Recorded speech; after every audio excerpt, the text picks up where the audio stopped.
पत्रकारिता की नई धारा। हम बनेंगे आपकी आवाज।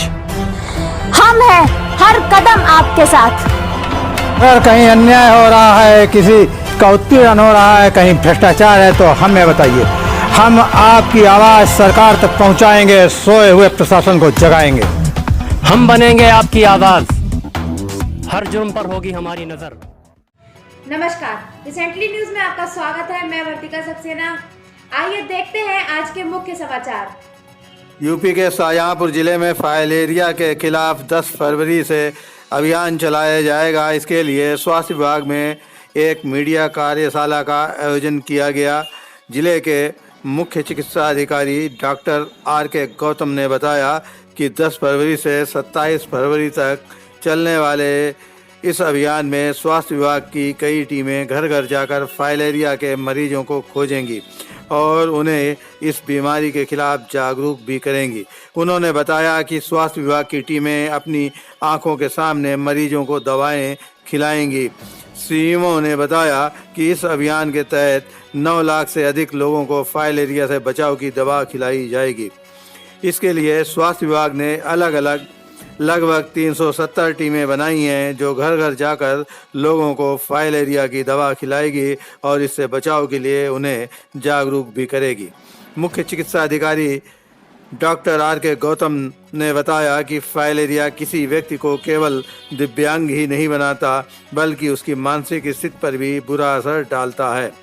जब भी स्वास्थ्य कार्यकर्ता दवा खिलाने पहुँचें, तब खुद दवा खाएं और परिवार के सदस्यों को भी खिलाएं। दवा खिलाना इसलिए भी ज़रूरी है क्योंकि एक बार फाइलेरिया होने पर इलाज कराने के बाद भी यह पूरी तरह ठीक नहीं होता है। उन्होंने बताया कि इस बीमारी के लक्षण कई साल बाद हाथी पांव व हाइड्रोसील के रूप में नज़र आते हैं। रिसेंटली न्यूज ब्यूरो प्रोग्राम से संबंधित एक वर्कशॉप यहाँ आयोजित किया गया है, जो हमारे स्टेट से आए जो कोऑर्डिनेटर हैं, प्लस पीएसआई से डिविजनल कोऑर्डिनेटर रूबी जी, इन्होंने अपने विचार रखे हैं इसमें। और इस वर्कशॉप का मकसद ये है कि हम आप लोगों के माध्यम से किस तरह से हम जागरूकता फैलाएं पब्लिक को, ताकि उनको ये जानकारी हो सके। हमारा मूल जो मकसद है इसका है कि लोगों में जागरूकता फैलाना है कि किस तरह से हम इस फाइलेरिया जो बीमारी है उस पर कंट्रोल कर सकते हैं शुरुआत में ही। किस तरीके से जागरूकता अभियान के लिए क्या क्या टीमें गठित की गई हैं, इस कार्य योजना तैयार है? देखिए, इसके संबंध में पहले ही 2 मीटिंग जो अंतर विभागीय जो जिलाधिकारी महोदय की अध्यक्षता में 2 अंतर विभागीय मीटिंग्स पहले हो चुकी हैं कलेक्ट्रेट में। उसमें भी सब विभागों को बुलाकर के किस तरह से हम जागरूक करेंगे, शिक्षा विभाग को, नगर विकास को और पंचायती राज को, सभी विभागों को बुलाकर के बताया गया है। और उनसे जो है पोस्टर के माध्यम से और जो भी हमारी आशा बहनें हैं, एएनएम हैं, इनको सबको इस बारे में बताया गया है कि घर घर जाकर के आप फाइलेरिया के जो मरीज़ हैं सर्वे करके जाकर के उनको ढूंढेंगे, उनकी लिस्ट बनाएंगे, उसी तरह से जाकर के सबको दवा जाकर के खिलाई जाएगी। इसके लिए 370 करीब सुपरवाइजर्स इन टीमों को निगरानी के लिए लगाए गए हैं, जो घर घर जाकर के इनको ये सुपरवाइज़ करेंगे कि ये लोग सही से काम कर रहे हैं कि नहीं। और अपने सामने जो हमारा मूल मकसद है कि जो भी फाइलेरिया का वहाँ पर रोगी मिलेगा उसकी पहचान करके अगर ऑपरेशन से संबंधित तो उसका ऑपरेशन कराया जाएगा और सबको दवाई खिलवाई जाएगी।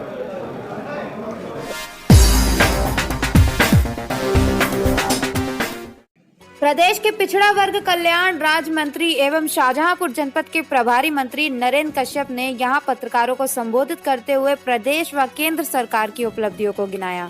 प्रभारी मंत्री ने केंद्र सरकार के बजट की विशेषताओं का उल्लेख किया, तो वहीं प्रदेश सरकार की ग्लोबल समिट का भी जिक्र किया तथा उद्योगपतियों के द्वारा किए जाने वाले निवेश की भी जानकारी दी। रिसेंटली न्यूज के द्वारा ये पूछे जाने पर कि जनपद में लगाए गए उद्योग में स्थानीय युवाओं को कितने प्रतिशत रोजगार मिलेगा, तो मंत्री कश्यप ने कहा कि अभी कोई ऐसी नीति नहीं बनाई गई है, किंतु इस पर ध्यान दिया जाएगा।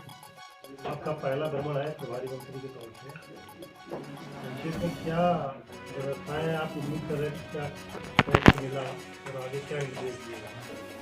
प्रभारी मंत्री के रूप में जनपद शाहजहांपुर में 2 दिवसीय भ्रमण कार्यक्रम के दौरान समस्त अधिकारियों की बैठक में केंद्र और प्रदेश सरकार की नीतियों के अनुपालन के लिए निर्देशित किया गया है। समीक्षा बैठक के माध्यम से जनपद शाहजहांपुर में निवेश बढ़े, इसके लिए उद्योगपतियों के साथ वार्ता करके 3,400 करोड़ के MOU साइन करने का कार्य संपन्न हुआ है। कुछ जगह पर सड़कों में गड्ढे की सूचना थी। गोवंश के संरक्षण के लिए भी कुछ जरूरतों पर मामले उठे हैं। मैंने जनपदीय अधिकारियों को निर्देश दिया है कि किसी स्थिति में भी छुट्टा पशु ना रहें शेष, ताकि किसानों की फसल को भी बचाया जा सके और पशुओं का संरक्षण भी हो जाए। तो इसके लिए मैंने विस्तृत रूप से जिलाधिकारी से कहा है कि जनपद में छुट्टा पशुओं का आकलन कराएं, कितना स्पेस हमारे पास संरक्षण के लिए उपयुक्त है और क्या और करना जरूरी है, उसकी विस्तृत रिपोर्ट दें। तो इस पर काम शुरू कर लिया गया है। कुल मिलाकर जनपद में केंद्र प्रदेश की सरकार की योजनाओं का अनुपालन बेहतर तरीके से हो रहा है। सभी अधिकारी अपने दायित्व के निर्वहन में लगे हैं। कहीं कहीं पे जो कमियां दिक्कतें आई हैं उसको दूर करने के लिए भी हमने निर्देश दिया है। दूसरा, केंद्र सरकार की तरफ से अभी बजट जारी हुआ है, आपके संज्ञान में है।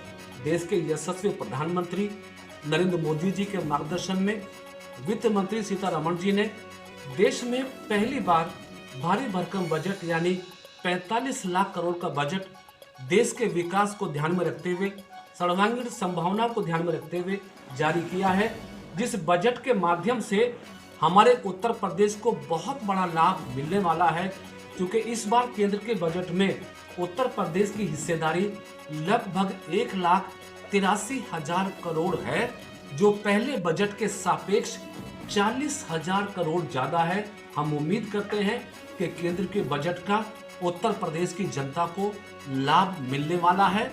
आपके संज्ञान में है 10 से 12 फरवरी को उत्तर प्रदेश में माननीय मुख्यमंत्री जी ग्लोबल इन्वेस्टर समिट के माध्यम से लगभग 20 लाख करोड़ का निवेश उत्तर प्रदेश में लाने वाले हैं। 5 लाख करोड़ का काम जमीन पर शुरू हो गया है। जो लक्ष्य हमने लिया था प्रदेश की सरकार के माध्यम से उत्तर प्रदेश के सर्वांगीण विकास का, सबके साथ और सबके विश्वास का, उस दिशा में हमारी सरकार आगे बढ़ी है। बजट देश और प्रदेश के लिए बहुत उपयोगी है।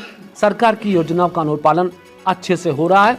जहां जहां पे कुछ कमियां खामियां मिलेगी, हम गंभीरता के साथ उन सबको भी दूर कराने की कोशिश करेंगे। जहां तक आपने रामचरितमानस पर कुछ समाजवादियों के बयान की चर्चा की है, तो आप सब जानते हैं, देश प्रदेश जानता है कि ये समाजवादी पार्टी वही पार्टी है जिस पार्टी की सरकार में राम भक्तों पर गोलियां चली थी। अब जिस सरकार में राम भक्तों पर गोलियां चल सकती हैं, उस पार्टी के लोग रामचरित्र का सम्मान तो नहीं करेंगे। अब सम्मान नहीं करेंगे तो देश और प्रदेश की जनता देख रही है, अपने आप जवाब दे देगी जनता। मोहन भागवत भी समर्थन कर रहे हैं विवादों का जो उसमें, किसका समर्थन कर रहे हैं? चलिए खैर, अगला सवाल ये था आपसे कि अभी तक तो विपक्ष जो जातिगत गणना की बात कर रहा था, लेकिन अब खुद डिप्टी सीएम ने उसका समर्थन किया कि जातिगत जनगणना होनी चाहिए। आपका क्या स्टैंड है? लेकिन देखिए, सबको डेमोक्रेसी है। डेमोक्रेसी में चाहे सत्ता पक्ष हो या विपक्ष, सबको अपनी बात कहने का अधिकार है। लेकिन आपके संज्ञान में है कि जाति जनगणना का विषय कोविड के दौरान सर्वोच्च न्यायालय में आया था। कुछ संस्थाएं गई थी और उस पर हमारी केंद्र की सरकार ने एफिडेविट देके इस बात को स्पष्ट कर दिया था कि देश को हमें अभी कोरोना से निकाल के विकास की दिशा में ले जाना है। बहुत सारी चुनौतियां हमारे सामने हैं, तो पहले देश का विकास, देश की तरक्की है। तो और उसमें उस समय एफिडेविट के माध्यम से कहा गया था कि अभी परिस्थिति अनुकूल नहीं है, जब होगी तो इस पर विचार करें। तो इसी प्रकार जुड़े रहिए हमारे चैनल के साथ और देखते रहिए रिसेंटली न्यूज़। हमारे चैनल को सब्सक्राइब करिए जिससे हमारे समाचार आप तक सबसे पहले पहुंच सके। जय हिंद।